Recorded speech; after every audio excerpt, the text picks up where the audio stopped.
Assalamualaikum warahmatullahi wabarakatuh. Alhamdulillah, salatu wassalamu ala rasulillah. Puji syukur kepada Allah, salam salam buat Rasulullah. Pada kesempatan ini saya mau sampaikan cara menilai RPP dan praktek keterampilan mengajar terintegrasi mahasiswa micro teaching. Ini perlu diketahui oleh seluruh mahasiswa. Indikator apa yang digunakan untuk menilai, melihat, memastikan RPP yang dibuat atau keterampilan mengajar, keterampilan dasar mengajar micro teaching sudah dilaksanakan dengan baik. Dari segi indikator ini saya ambil dalam buku Pak Dr. Arif Miboy tentang micro teaching. Kalau mungkin ada yang kurang nanti silakan ditambah. Saya kira ini sudah cukup, dan karena ini mungkin untuk RPP yang masih kategori RPP yang masih RPP yang lama ya. Kalau yang baru mungkin komponennya tidak terlalu banyak, tapi itu belum bisa kita buatkan indikatornya karena belum ada panduan RPP-nya yang terbaru itu. Jadi kita merujuk saja yang lama dulu. Yang pertama, apa yang dilihat dari RPP itu, pertama kelengkapan RPP itu diantaranya yang pertama identitas. Jadi setiap RPP harus ada identitas, nama mata pelajaran, nama satuan pendidikan, kelas, semester, dan seterusnya. Kemudian harus ada KI dan KD, indikator pencapaian kompetensi dan tujuan. Setiap RPP harus ada kelengkapan KI, KD-nya, indikator sesuai satuan pembelajaran kita, satuan pendidikan di mana kita mengajar dan mata pelajaran apa. Kalau di sini tentu mahasiswa PAI dan mahasiswa bahasa Arab, tentu dirujuk dulu kurikulum yang sedang berlaku atau pelajaran materi yang sedang berlangsung di sekolah saat sekarang ini. Kemudian harus ada materi. Materi jabarannya tentu di RPP itu ya sesuai dengan indikator yang dibuat. Ya, materi ini memang sifatnya bisa saja video, bisa saja PowerPoint dalam pembelajaran, tetapi dalam RPP harus dicantumkan dalam bentuk apa dan apa uraian materinya, tentu tidak terlalu banyak ya, sesuai kebutuhan indikator yang akan kita sampaikan. Kemudian ada alokasi waktu. RPP itu biasanya dalam 1 kali pertemuan itu sesuai jam pembelajaran 2 kali. Kalau di tingkat SD, sanawiyah dan aliyah tentu berbeda antara SD. Biasanya SD 2 kali 35 menit, kalau di SMP 2 kali 45 menit. Itu tergantung jamnya. Kemudian strategi metode apa yang digunakan dalam pembelajaran. Nah, strategi ini dan metode pembelajaran itu tergantung kepada, kalau PAI dan bahasa Arab tentu berbeda dia. Kalau bahasa Arab tentu dia lebih spesifik kepada metode dan strategi pembelajaran bahasa Arab. Tapi kalau PAI nanti dicantumkan apa yang relevan dengan PAI, apakah strategi cooperative learning, expository learning, dan sebagainya. Kemudian harus diuraikan langkah-langkah pembelajarannya. Dalam perencanaan itu harus jelas langkah-langkah pembelajarannya. Kemudian sumbernya, itu kelengkapan yang harus ada dalam sebuah RPP ya. Kemudian dalam merumuskan tujuan pembelajaran, setidaknya juga harus dilihat kesesuaian rumusan pembelajaran itu, apakah sudah sesuai dengan kompetensi inti. Jadi baik buruknya rumusan tujuan pembelajaran tergantung dia sesuai dengan kompetensi inti, KD, dan indikator. Itu saja. Mengukur dia sesuai atau tidak tentu guru yang lebih paham dalam masalah kurikulum yang diajarkannya. Kemudian uraian materi pokok. Uraian materi pokok itu yang pertama harus sesuai dengan tujuan pembelajaran. Jadi umpamanya kalau mengajar KD-nya katakanlah menjelaskan uh, pengertian sholat, kalau mengajar fikih umpamanya materi yang terkait fikih, maka nanti urian materinya tentu pengertian fikih itu wajib, tidak boleh melenceng dari itu. Jangan dibahas dasar hukum atau apa, tidak penting, karena harus kita merujuk kepada tujuan pembelajaran. Kemudian disusun secara sistematis. Nah, materi yang dijelaskan harus disusun secara sistematis.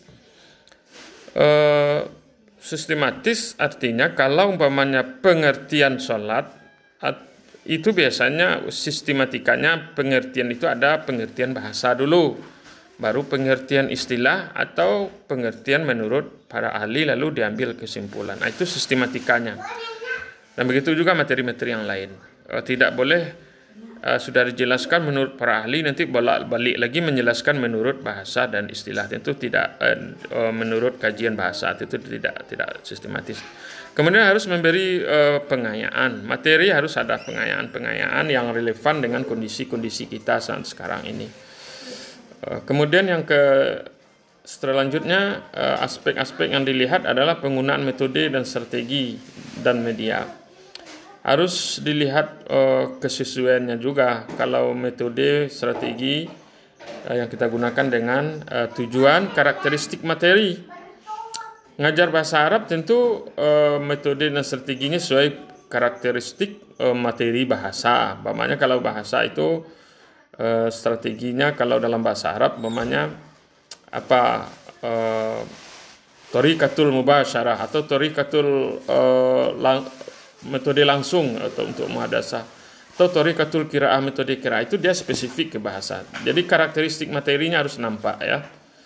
Kemudian dalam pembelajaran PAI juga harus sesuai dengan kemampuan peserta didik. Ya, metode itu ya relevan dengan kondisi anak kita. Kemudian rancangan langkah-langkah pembelajaran harus jelas. Langkah-langkahnya disusun secara sistematis, mulai dari kegiatan pendahuluan, kegiatan inti dan penutup. Kemudian langkah pembelajaran mengaktifkan siswa. Ini sesuai dengan kondisi kita sekarang. Pembelajaran K13 itu mengharapkan siswa lebih aktif.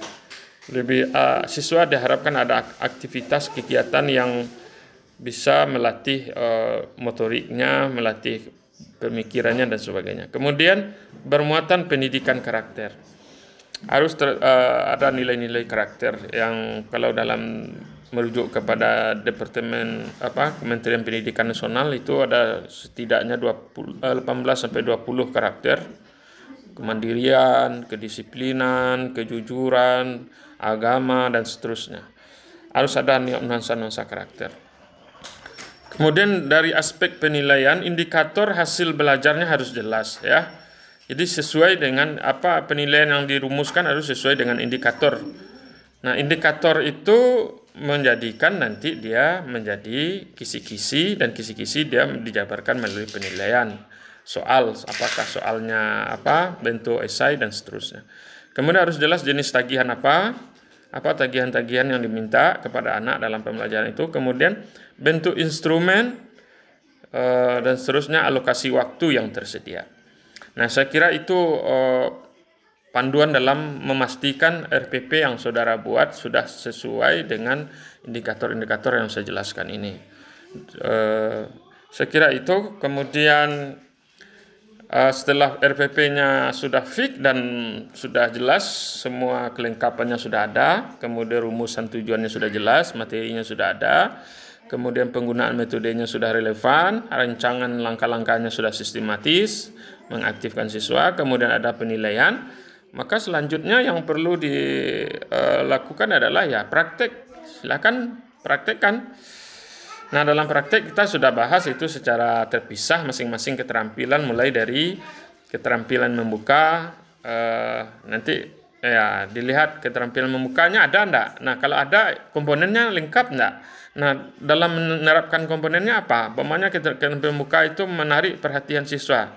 Nah, itu dinilai nanti secara umum nanti. Coba apakah kegiatan membukanya. Jadi mengajar harus dimulai dari kegiatan membuka. Yang sudah kita bahas beberapa komponen dalam kegiatan membuka itu. Kemudian yang kedua adalah keterampilan menutup pembelajaran. Nah, dalam kegiatan menutup pembelajaran juga sudah kita jelaskan ada kesimpulan, ringkasan, kemudian ada evaluasi dan feedback. atau tagihan-tagihan atau penguatan-penguatan yang dilakukan oleh guru. Kemudian dalam menjelaskan harus jelas, keterampilan menjelaskan diantaranya ya sudah kita bahas. Nah, kemudian keterampilan bertanya jawab, kalau ada tanya jawab, tapi biasanya pembelajaran pasti ada tanya jawab, interaksi antara siswa dan guru. Kemudian keterampilan variasi, bagaimana guru menerapkan variasi-variasi dalam media, gaya, dan sebagainya.